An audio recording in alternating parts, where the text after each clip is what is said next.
Welcome to TV Triple I News. ముందుగా headlines.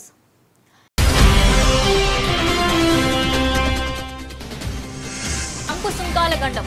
Bharat pharma రాగి ఎగుమతిపై ఆందోళన.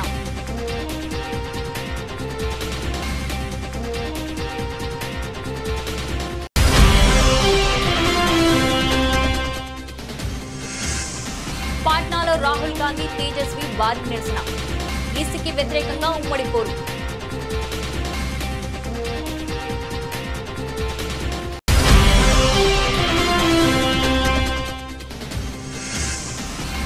ఢిల్లీ వెళ్తున్న విమానాన్ని ఢీకొట్టిన పక్షి. 169 మంది ప్రయాణికులు సేఫ్.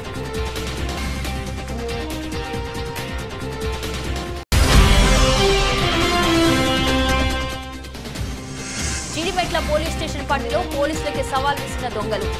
మార్కండేయ నగర్ లో గల హెచ్డిఎఫ్సి బ్యాంక్ ఏటీఎంలో చోరీ.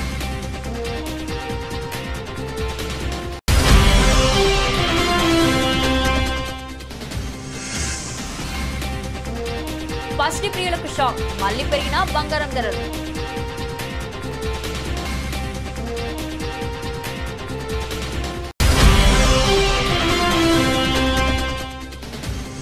టెస్ట్ రిటైర్మెంట్ పై 2 నెలల తర్వాత స్పందించిన విరాట్ కోహ్లీ. గడ్డానికి రంగు వేసుకోవాల్సి రావడమే కారణమంటూ సరదా వ్యాఖ్య. అమెరికా అధ్యక్షుడు డొనాల్డ్ ట్రంప్ మరోసారి సుంకాల అస్త్రాన్ని ప్రయోగించారు. ఇప్పటికే ఉక్కు, అల్యూమినియం దిగుమతులపై భారీ సుంకాలు విధించిన ఆయన తాజాగా రాగి దిగుమతులపై ఏకంగా 50% సుంకం విధిస్తున్నట్లు ప్రకటించారు. అంతేకాకుండా ఏడాది తర్వాత ఫార్మా ఉత్పత్తులపై 200% వరకు పెనుభారం మోపనున్నట్లు తీవ్ర హెచ్చరికలు జారీ చేశారు. ఈ నిర్ణయాలు భారత్పై ముఖ్యంగా దేశ ఫార్మా రంగంపై తీవ్ర ప్రభావం చూపే అవకాశం ఉందని ఆందోళన వ్యక్తమవుతుంది. మంగళవారం జరిగిన కేబినెట్ సమావేశంలో ట్రంప్ ఈ కీలక ప్రకటన చేశారు. ఈ రోజు మేము రాగి చర్యలు తీసుకుంటున్నాం. దానిపై సుంకాన్ని 50%గా నిర్ణయించబోతున్నామని ఆయన తెలిపారు. ఈ కొత్త సుంకాలు జూలై చివరి నాటికి లేదా ఆగస్టు 1వ తేదీ నుంచి అమల్లోకి రావచ్చని అమెరికా వాణిజ్య కార్యదర్శి హోవార్డ్ లట్నిక్ వెల్లడించారు. ఫార్మా రంగంపై కూడా త్వరలోనే ప్రకటన ఉంటుందని, అయితే ఔషధ తయారీ సంస్థలు తమ కార్యకలాపాలను అమెరికాకు మార్చుకోవడానికి 1 ఏడాది నుంచి 1.5 ఏళ్ల సమయం ఇస్తామని ట్రంప్ స్పష్టం చేశారు. ఆ తర్వాత వారిపై 200% వంటి చాలా అధిక రేటుతో సుంకాలు విధిస్తామని ఆయన హెచ్చరించారు. ట్రంప్ తాజా నిర్ణయాలు భారత ఎగుమతిదారులను కలవరపెడుతున్నాయి. అమెరికా భారత్ ఫార్మా ఉత్పత్తులను అతిపెద్ద మార్కెట్. 2024-25 ఆర్థిక సంవత్సరంలో మన దేశం నుంచి అమెరికాకు $9.8 బిలియన్ విలువైన ఫార్మా ఎగుమతులు జరిగాయి. ఇది మన మొత్తం ఫార్మా ఎగుమతులలో 40%కి సమానం. ఒకవేళ 200% సుంకం అమలైతే భారత ఫార్మా పరిశ్రమ తీవ్రంగా నష్టపోయే ప్రమాదం ఉంది. ఇక రాగి ఎగుమతుల్లో అమెరికాకు భారత్ నుంచి 17% వాటా ఉంది. కేంద్ర ఎన్నికల సంఘం ఈసీ చేపట్టిన ఓటర్ల జాబితా ప్రత్యేక సవరణ, కొత్త కార్మిక చట్టాలకు వ్యతిరేకంగా బీహార్లో విపక్షాల భారీ ఆందోళనకు పిలుపునిచ్చాయి. కాంగ్రెస్ అగ్రనేత రాహుల్ గాంధీ, ఆర్జేడీ నేత తేజస్వి యాదవ్ పాట్నాలో సంయుక్తంగా నిరసన ప్రదర్శన చేపట్టారు. ఉదయం 10 గంటలకు కొలంబర్లోని ఆదాయ పన్ను కార్యాలయం నుంచి ఎన్నికల సంఘం కార్యాలయం వరకు వీరిద్దరి నేతృత్వంలో భారీ ర్యాలీ ప్రారంభమైంది. అసెంబ్లీ ఎన్నికల ముందు ఈసీ చేపట్టిన ఓటర్ల జాబితా సవరణ ప్రక్రియపై మహాఘాట్ బంద్ను తీవ్ర అభ్యంతరం వ్యక్తం చేస్తుంది. దీనికి నిరసనగా రాష్ట్ర వ్యాప్తంగా చక్కా జామ్ నిర్వహిస్తుంది. హాజీపూర్, సోనాపూర్లలో ఆర్జేడీ కార్యకర్తలు టైర్లను కాల్చి రోడ్డును దిగ్బంధించారు. హాజీపూర్లోని గాంధీ సేతును ఆర్జేడీ మద్దతుదారులు అడ్డుకోగా, సోనాపూర్లో స్థానిక ఎమ్మెల్యే ముఖేష్ రోషన్ ఆందోళనకు నాయకత్వం వహించారు. జెహానాబాద్ లో ఆర్జేడీ విద్యార్థి విభాగం రైల్వే ట్రక్కులను దిగ్బంధించి నిరసన తెలిపింది. ఈ ఆందోళన కార్యక్రమాలకు కాంగ్రెస్, ఆర్జేడీ, వామపక్షాలు, వికాస్శీల్ ఇన్సాన్ పార్టీ, స్వతంత్ర నేత పప్పు యాదవ్తో కూడిన మహాఘాట్ బంధన్ మద్దతు ప్రకటించింది. అత్యంత తక్కువ సమయంలో చేపట్టిన ఓటర్ల జాబితా సవరణ గందరగోళం సృష్టిస్తుందని, ఇది అధికార ఎన్డీఏకు ప్రయోజనం చేకూర్చుతుందని తేజస్వి యాదవ్ ఆరోపించారు. 10 కేంద్ర కార్మిక సంఘాలు నిర్వహిస్తున్న భారత్ బంద్కు మద్దతుగా కూడా ఈ నిరసనలు కొనసాగుతున్నాయని, కీలక ప్రాంతాల్లో పోలీసులు భారీ బందోబస్తు ఏర్పాటు చేశారు.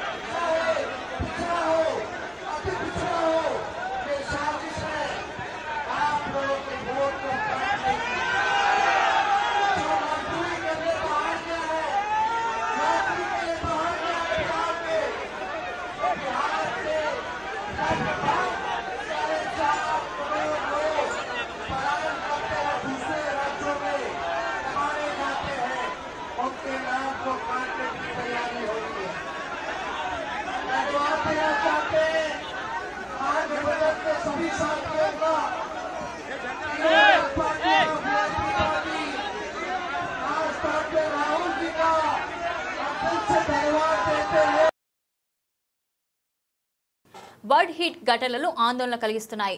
తాజాగా పాట్నా నుంచి ఢిల్లీకి బయలుదేరిన ఇండిగో విమానం గాల్లో ఉండగా పక్షి ఢీకొనడంతో అత్యవసరంగా వెనక్కి తిరిగి పాట్నా విమానాశ్రయంలో ల్యాండ్ అయింది. ఈ ఘటన జరిగినప్పుడు విమానంలో 169 మంది ప్రయాణికులు ఉన్నారు. వారంతా సురక్షితంగా బయటపడడంతో అధికారులు ఊపిరి పీల్చుకున్నారు. పాట్నా విమానాశ్రయం నుంచి ఢిల్లీకి బయలుదేరిన ఇండిగో విమానం టేకాఫ్ అయిన కొద్దిసేపటికే ఈ ప్రమాదం జరిగింది. పక్షి బలంగా ఢీకొట్టడంతో విమానంలో సాంకేతిక సమస్యలు తలెత్తాయి.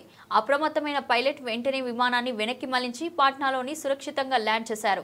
ప్రస్తుతం విమానానికి మరమ్మతులు చేస్తున్నట్లు అధికారులు తెలిపారు. ఇటీవల కాలంలో ఇలాంటి ఘటనలు తరచూ జరుగుతుండడం గమనార్హం. ఇటీవలే పాట్నా నుంచి రాంచీ వెళ్తున్న మరో ఇండిగో విమానాన్ని గాల్లో గద్దడి కొట్టింది. ఆ సమయంలో విమానం దాదాపు 4000 అడుగుల ఎత్తులో ఉంది. ఈ ఘటనలో 175 మంది ప్రయాణికులు ఉండగా పైలట్ చాకచక్యంగా విమానాన్ని రాంచీలోని బిర్సా ముండా విమానాశ్రయంలో సురక్షితంగా దించారు.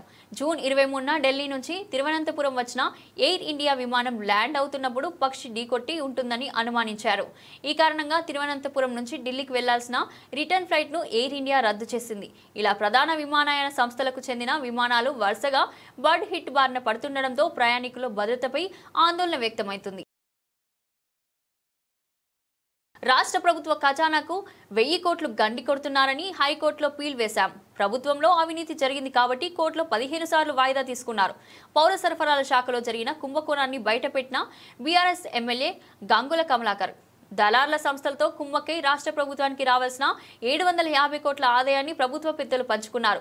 90 రోజుల్లో ప్రభుత్వానికి డబ్బులు చెల్లించకపోతే కాంట్రాక్టర్లు టెండర్లు రద్దు చేయాలి. కానీ 605 రోజులు గడుస్తున్నా టెండర్లు ఎందుకు రద్దు చేయలేదని బీఆర్ఎస్ ఎమ్మెల్యే గంగుల కమలాకర్ మండిపడ్డారు. ఈ ప్రభుత్వము ఈ పేరుకపోయిన ధాన్యాన్ని మొత్తం కూడా 38 లక్షల మెట్రిక్ టన్ ధాన్యాన్ని ఓపెన్ యాక్షన్ ద్వారా బయట సంస్థలకు అమ్మాలని చెప్పేసి టెండర్ పిలవడం జరిగింది. 38 లక్షల మెట్రిక్ టన్ ధాన్యాన్ని అమ్మడం, దాని ద్వారా 7626 కోట్ల రూపాయలు ఆదాయాన్ని 90 రోజుల లోపల ప్రభుత్వానికి కట్టాలి. ఆ సంస్థలు 90 రోజులు 3 నెలల లోపల ఎవరైనా కానీ ధాన్యాన్ని చూసుకున్న తర్వాతనే టెండర్లో పాల్గొంటారు. ఆ ధాన్యాన్ని చూసుకొని టెండర్లో పాల్గొన్నారు, ఈఎండి కట్టుకున్నారు, ఈఎండి కట్టేశారు. అక్కడే బ్రోకర్లు అందరూ కూడా ఇన్వాల్వ్మెంట్ అయ్యి ప్రభుత్వాన్ని నష్టం చేయాలని చేసి అప్పుడే తెరదీయడం జరిగింది. ఈరోజు రైస్ మిల్లర్ దగ్గర ధాన్యం ఉన్నది, మేము ధాన్యాన్ని పెడతాం తీసుకోండి అంటే మాకు ధాన్యం వద్దు, ఎక్స్ట్రా డబ్బులు ఇవ్వాలని చెప్పేసి యథేచ్ఛగా వారు డిమాండ్ చేయడం, రైస్ మిల్లర్లందరూ కూడా మా దగ్గరికి రావడం, వారు మొరబెట్టుకోవడం. ఇంత అన్యాయం ఉంటుందా?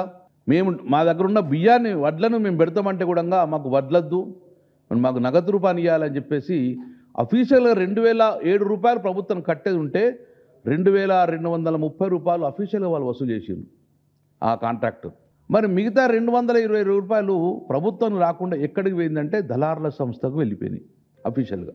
దాని విలువ సుమారు 750 కోట్ల రూపాయలు యథేచ్ఛగా ప్రభుత్వానికి వచ్చే సొమ్మును వాళ్ళు కాజేసిండ్రు. ఈ రోజు వరకు సుమారు 605 రోజులైంది. 90 రోజుల టెండర్ కంప్లీట్ కావాలి, 605 రోజులైనా ఇంతవరకు టెండర్ కంప్లీట్ కాలేదు. ఇప్పుడు ఆ భారం ప్రభుత్వం మీద పడడం వలన సుమారు 1000 కోట్ల రూపాయలు ప్రభుత్వము నష్టపోతుంది. 12వ లాట్ నెంబర్ 12 ఆ సంస్థ పేరు కూడా హిందుస్థాన్ లిమిటెడ్ కంపెనీ. ఇది నిజామాబాద్లో వీళ్ళు టెండర్ పాల్గొన్నారు. వీళ్ళు ఈఎండి రిటర్న్ ఇవ్వాలని చెప్పేసి ప్రభుత్వం నిర్ణయం చేసుకున్నది. ఫెయిల్యూర్ అయిన కాంట్రాక్టర్కు ఈఎండి ఇచ్చిన దాఖలాలు ప్రప్రదంగా తెలంగాణ రాష్ట్రంలో కనబడ్డది. ఇంతవరకు ఇక్కడ కనవాలి. సీతక్క నువ్వు ఆదివాసి బిడ్డ అనే కార్డు వాడుకొని కేటీఆర్ గారి గురించి నోటికొచ్చినట్లు మాట్లాడితే చూస్తూ ఊరుకోం. సీతక్క ఎన్నికల ముందు స్వాతి ముత్యంలో కమల్ హాసన్ లాగా అమాయకంగా మొహం పెట్టుకొని ఓట్లు అడిగి గెలిచాక మొత్తం క్యారెక్టర్ మార్చేసింది. నువ్వు నిజంగా ఆదివాసి బిడ్డ అయితే జీవో 49 ఎందుకు రద్దు చేయడం లేదు? ములుగు నియోజకవర్గంలో జరిగే అక్రమాలను చూపిన జర్నలిస్టులను నీ అనుచరులతో కొట్టించలేదా? నీ అనుచరుల ఒత్తిడి వల్ల ఇందిరమ్మ ఇళ్ల గురించి ప్రశ్నించే ఒక్క వ్యక్తి ఆత్మహత్య చేసుకోలేదా? నీకు మావోయిస్టులు లేఖ రాయడం నిజం కాదా అని బీఆర్ఎస్ నాయకురాలు మాలోతు కవిత అన్నారు. అంటే ములుగు నియోజకవర్గంలో ఆదివాసీ బిడ్డలకి ఇబ్బంది అవుతుంది, తరిమి కొడతా ఉన్నారు, మాకు ఆపద ఉంది జీవో 49 ద్వారా అని ఎవరైతే అందరూ రోడ్ ఎక్కి ఇబ్బంది పడతా ఉన్నారో ఆ ఆదివాసీ హక్కులని కాల రాస్తుంది కాంగ్రెస్ ప్రభుత్వం అని చెప్పేసి అందరూ వాబోతున్నారు, ఇబ్బంది పడుతున్నారని మావోయిస్ట్ పార్టీ తరపున లేఖ రాసిన విషయాన్ని కూడా వాస్తవం కాదా అని మేము సీతక్కని ప్రశ్నిస్తా ఉన్నాం. నిజంగా మీరు నిజంగా ఒక ఆదివాసీ బిడ్డ అయితే మీరు అధికారంలో ఉన్నది ప్రభుత్వం మీదే, మీరు క్యాబినెట్లో ఉన్నారు. నిజంగా మీరు ఆదివాసీ బిడ్డకు న్యాయం చేయగలిగేదైతే జీవో 49 ఎందుకు రద్దు చేయట్లేదో మీరు ఆదివాసీ బిడ్డలందరికీ కూడా మీరు సమాధానం చెప్పాలని చెప్పేసి మేము ప్రశ్నిస్తా ఉన్నాం. అంతేకాదు, మీరు ముందు గమనించాలి, ఇందిరమ్మ ఇళ్ల విషయంలో ఒక వాట్సాప్లో చిన్న మెసేజ్, ఒక కాంగ్రెస్ కార్యకర్త నాకు ఇందిరమ్మ ఇల్లు రావట్లేదు అని వారు వాపోతే కాంగ్రెస్ నాయకులు అక్కడ ఉన్న పోలీసుల యొక్క ఒత్తిడి మేరకు, వాళ్ళ ఇబ్బంది మేరకు ఆత్మహత్య చేసుకునే విషయం మీ దృష్టికి రాలేదా? మీ కళ్ళు మూసుకుపోయినాయని చెప్పేసి మేము ప్రశ్నిస్తా ఉన్నాం. అంతేకాదు, మీ అనుచరులు ఏవైతే ఇసుక దందాలు చేస్తున్నా మిగతా అంతా కూడా మీరు మంత్రి అయినాక అరాచకాలన్నీ కూడా ఒక జర్నలిస్ట్ సోదరుడు బయటపడితే మీరు పిడిగుద్దులు గుద్ది వారిని ఇబ్బంది పెట్టి కార్లో లాకెట్టి వాళ్ళు మీ కార్యకర్తలు మీ అనుచరగడం కొట్టింది వాస్తవం కాదా అని చెప్పి మిమ్మల్ని అడుగుతా ఉన్నాం. మీరు మాటి మాటికి ఆదివాసి బిడ్డ అని చెప్పుకుంటూ ఆదివాసి కార్డు వాడుకుంటూ మా బీఆర్ఎస్ ప్రెసిడెంట్ కేటీఆర్ గారిని మీరు ఇష్టానుసారంగా మీరు మాట్లాడుతా అంటే బీఆర్ఎస్ పార్టీ కార్యకర్తలు, బీఆర్ఎస్ పార్టీ ఊరుకోదని చెప్పేసి ప్రత్యేకంగా మీకు తెలియపరుస్తా ఉన్నాం.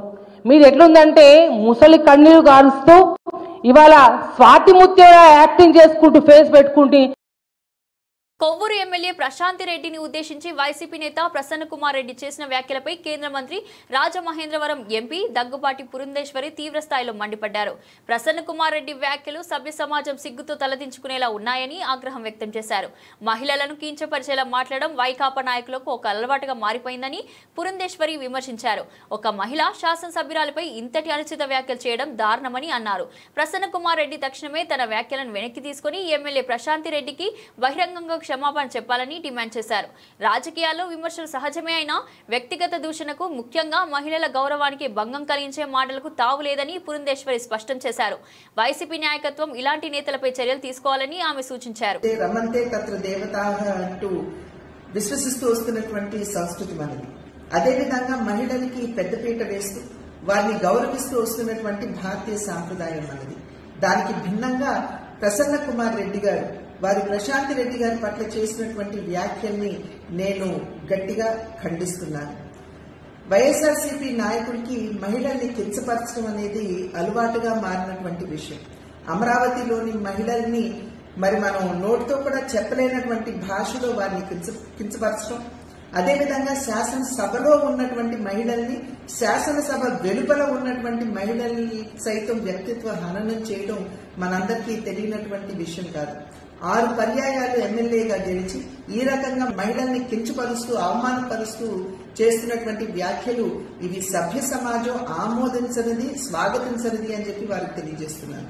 అదేవిధంగా వారికి నేను చెప్పేటువంటి విషయం, ఏదైతే ప్రశాంతి రెడ్డి గారి పట్ల వారు చేసినటువంటి వ్యాఖ్యలు ఉన్నాయో వాటిని ఒక్కసారి వారి తల్లి గారికి, వారి భార్య గారికి చూపమని చెప్పి నేను చేసినటువంటి అభ్యర్థన.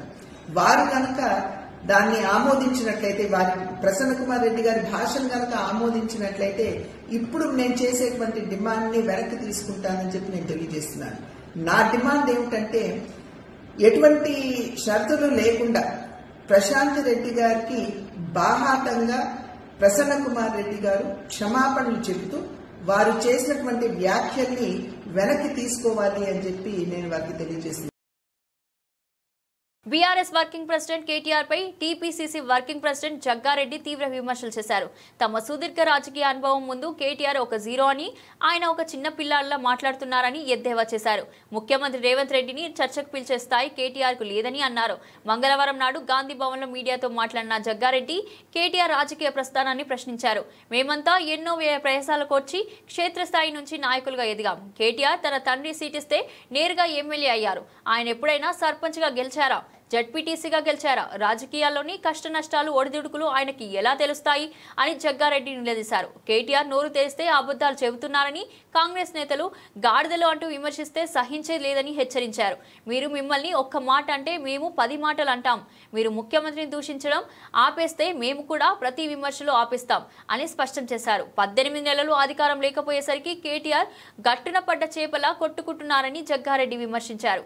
సోదరి కవిత అరెస్టు వ్యవహారంతో ఆయన తీవ్ర ఒత్తిడిలో ఉన్నారని, అందుకే తరచూ విదేశీ పర్యటనలకు వెళ్తున్నారని ఆరోపించారు. కాంగ్రెస్ ను విమర్శించే ముందు కేటీఆర్ బాగా అధ్యయనం చేయాలని సూచించారు. ముఖ్యమంత్రి రేవంత్ రెడ్డి గారు ఢిల్లీకి ఎందుకు పోతున్నాడు? సెంట్రల్ గవర్నమెంట్ ప్రైమ్ మినిస్టర్ కానీ సెంట్రల్ మినిస్టర్స్ వాళ్ళందరూ కూడా ఢిల్లీలో ఉంటారు నిధుల కోసము. ఇప్పుడు సపోజ్ ఎరువులు కావాలి, ఢిల్లీకి పోవాల్సిందే. నిధులు కావాలి, ఢిల్లీకి పోవాల్సిందే. ఇరిగేషన్ ప్రాజెక్టులు, నీళ్ళ పంచాయతీ నడుస్తుంది, ఢిల్లీకి పోవాల్సిందే. 10 ఏళ్ళు పరిపాలించిన మంత్రిగా కేటీఆర్ గారు, మీ నాయన కేసీఆర్ గారు ఢిల్లీకి పోవాలా పోవద్దా అనే ఇంగిత జ్ఞానం మీకు లేకపోవడం బాధాకరం, దురదృష్టకరం.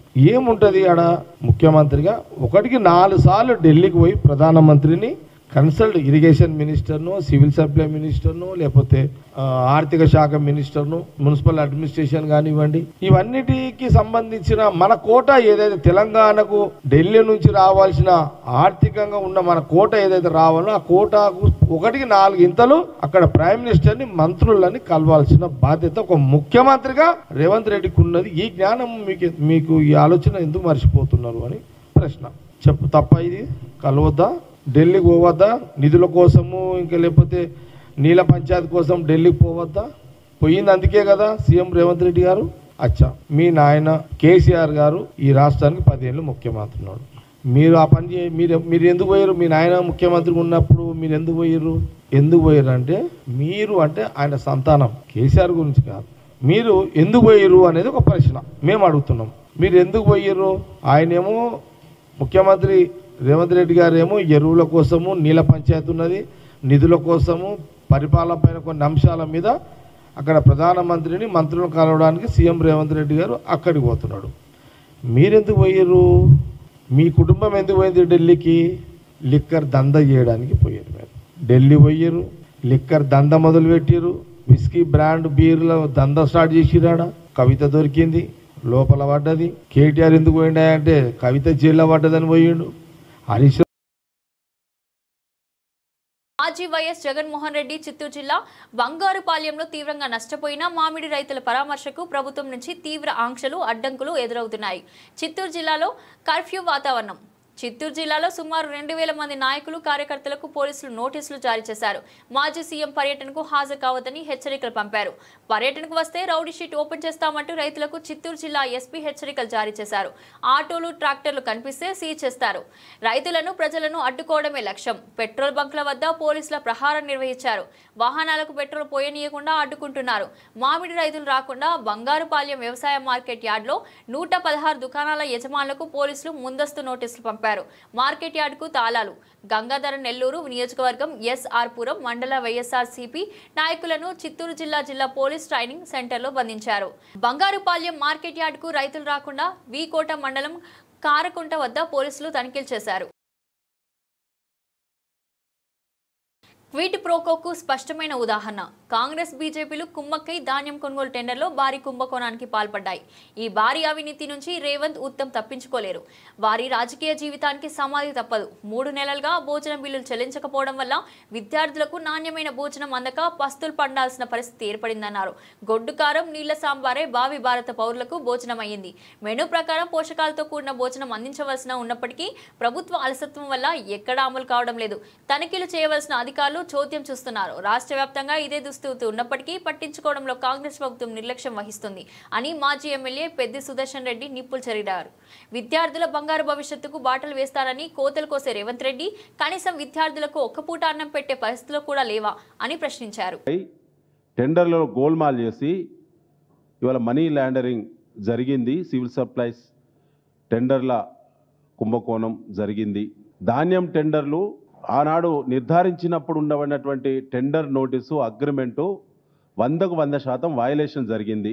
ఫుడ్ కార్పొరేషన్ ఆఫ్ ఇండియా దాన్ని సమీక్షించి నియంత్రించాల్సినటువంటి బాధ్యత గలటువంటి FCI కేంద్ర ప్రభుత్వం నడిపే బీజేపీ చేతిలో ఉన్నది.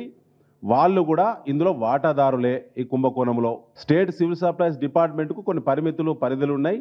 ఈ పరిధులు వయలేషన్ జరిగినప్పుడు FCI కంట్రోల్ తీసుకోవాల్సిన అవసరం ఉండేది.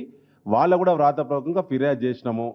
అయినప్పటికీ దున్నపోతు మీద నీళ్లు పడ్డట్టే ఉన్నది కాంగ్రెస్ పార్టీకి. వీళ్ళు పంచుకునే నిజము. ప్రతి క్వింటాల్కి 223 రూపాయలు అదనంగా వసూలు చేసిళ్ళు. మొత్తం 38 లక్షల మెట్రిక్ టన్నుల ధాన్యం ఇంటూ 223 రూపాయలు అంటే ఒక టన్నుకు 2230 రూపాయలు ఇంటూ 38 లక్షల టన్నులు. ఇది వాళ్ళ స్కెచ్. అంటే 50% వసూలైనా ఇప్పటి వరకు 20 కోట్ల రూపాయలు 413 కోట్ల రూపాయలు ఇప్పటికీ అదనంగా ప్రభుత్వం పేరు చెప్పి అకౌంట్ల ద్వారా బిడ్డర్లు బ్రోకర్లు అదనంగా డబ్బులు వసూలు చేసిళ్ళు. 722 రైస్ మిల్లర్ల ద్వారా జరిగేటువంటి అకౌంట్ ట్రాన్స్ఫరు, బిడ్డర్స్ మధ్య ఉన్నటువంటి అకౌంట్ ట్రాన్స్ఫరు సంబంధించిన రసీదులతో కూడినటువంటి ఆధారాలన్నీ కూడా బీఆర్ఎస్ పార్టీ రాష్ట్ర వ్యాప్తంగా కలియదిరిగి కలెక్ట్ చేసి అన్ని ఆధారాలతో కూడినటువంటి కంప్లైంట్ను మరి గౌరవ హైకోర్టు చీఫ్ జస్టిస్ గారి ముందు పిల్ దాఖలు చేయడం జరిగింది బీఆర్ఎస్ పార్టీ. ఇలా సన్నవడ్లకు పోయిన వానాకాలంలో మీరు 19 లక్షల మెట్రిక్ టన్నుల సన్నధాన్యం కొనుగోలు చేసిళ్ళు మీ రికార్డు ప్రకారంగా. మొన్న జరిగిన ఎండాకాలంలో 25 లక్షల టన్నుల మెట్రిక్ టన్నుల సన్నధాన్యం మీరు కొనుగోలు చేసిళ్ళు. అంటే దాదాపు 44 లక్షల మెట్రిక్ టన్నుల సన్నధాన్యం ఇవాళ రాష్ట్ర ప్రభుత్వం దగ్గర మిల్లర్ల దగ్గర మూలుగుతూ ఉన్నది. మీ సన్న బియ్యం స్కీమ్కు సన్న వడ్ల అవసరం పడితే 44 లక్షల టన్నులు మీరే ఇవాళ సేకరించిన ధాన్యం మీ చేతిలో ఉండగా 3 ఏళ్ల కింద ఉన్నటువంటి 2022 సంవత్సరానికి చెందినటువంటి సన్న వడ్లు టెండర్ ధాన్యం టెండరు దారును బిడ్డర్ను ఎస్కేప్ చేయడానికి తనతో మిలాఖతై క్విడ్ ప్రోకో పద్ధతిలో ఇచ్చుడు పుచ్చుకుండా అనేటువంటి పద్ధతి. జీడిమెట్ల పోలీస్ స్టేషన్ పరిధిలో పోలీసులకే దొంగలు సవాల్ విసిరారు. బాల్నగర్ ఏసీపీ ఆధ్వర్యంలో నాకాబందీ నిర్వహించిన 4 గంటల్లోనే అదే ఏరియాలో ఏటీఎం చోరీకి దుండగులు ఎగబడ్డారు. మార్కండేయ నగర్లో గల హెచ్డిఎఫ్సి బ్యాంక్ ఏటీఎంలో చోరీ చేశారు. గ్యాస్ కట్టర్ సహాయంతో ఏటీఎం మిషన్లో డబ్బులు ఇన్స్టాల్ చేసే బాక్స్నే దోచుకున్నారు. సీసీటీవీ ఫుటేజ్ ఆధారంగా కేసు నమోదు చేసి దర్యాప్తు చేస్తున్నారు. 2:45 నుంచి 3:25 మధ్యలో ఎర్లీ మార్నింగ్ ఇక్కడ హెచ్డిఎఫ్సి ఏటీఎం ఉంది. దీంట్లో 2 ఏటీఎంస్ ఉన్నాయి సెంటర్లో.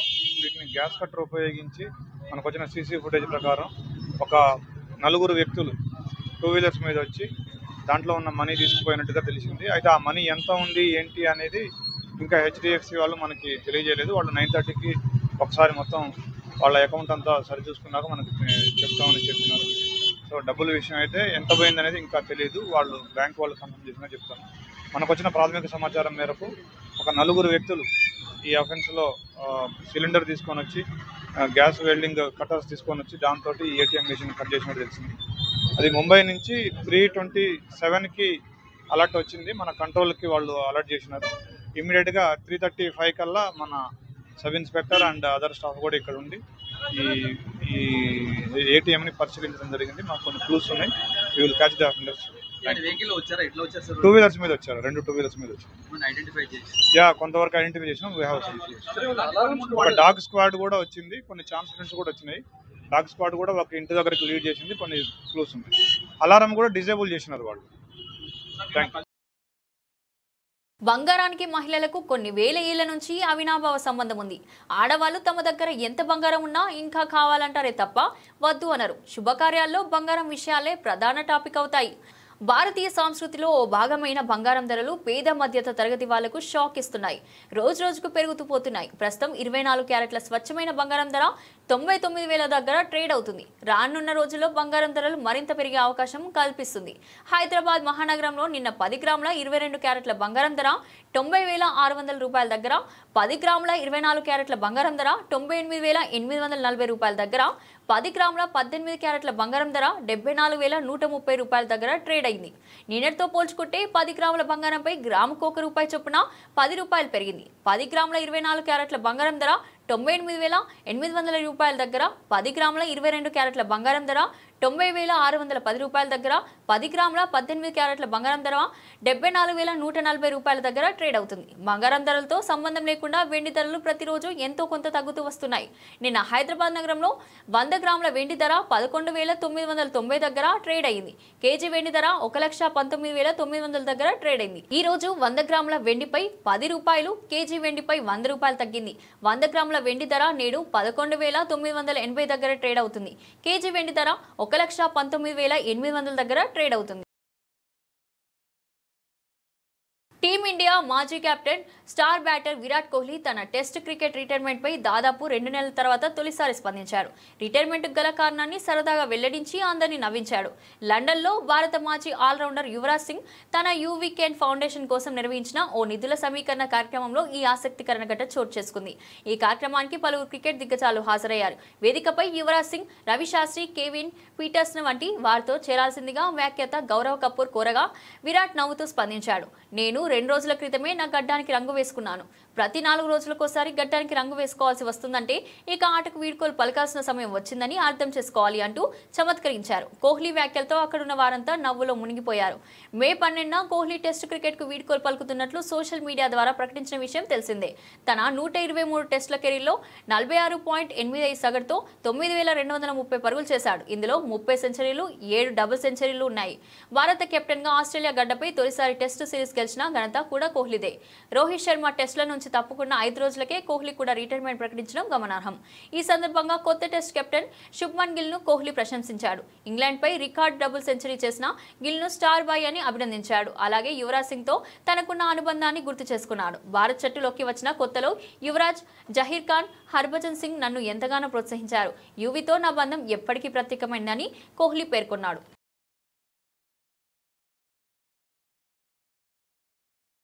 బులెటిన్ ముగించే ముందు హెడ్లైన్స్ మరోసారి. అంకు సుంకాల గండం, భారత్ ఫార్మా రాగి ఎగుమతిపై ఆందోళన.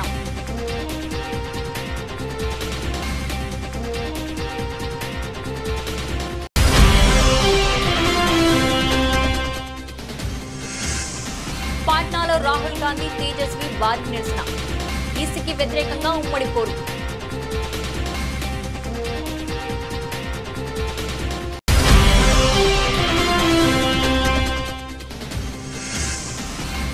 ఢిల్లీ వెళ్తున్న విమానాన్ని ఢీకొట్టిన పక్షి. 169 మంది ప్రయాణికులు సేఫ్.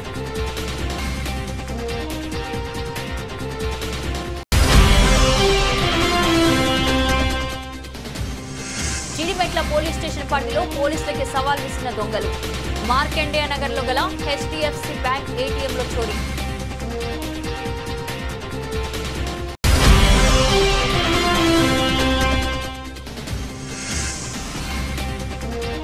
పసిడి ప్రియులకు షాక్, మళ్లీ పెరిగిన బంగారం ధరలు.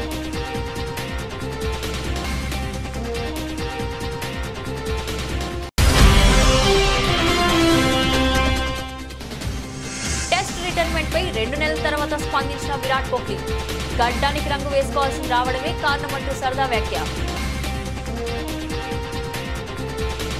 ఇది ఈ రోజు బులెటిన్. మరో బులెటిన్ లో మళ్ళీ కలుద్దాం. అంతవరకు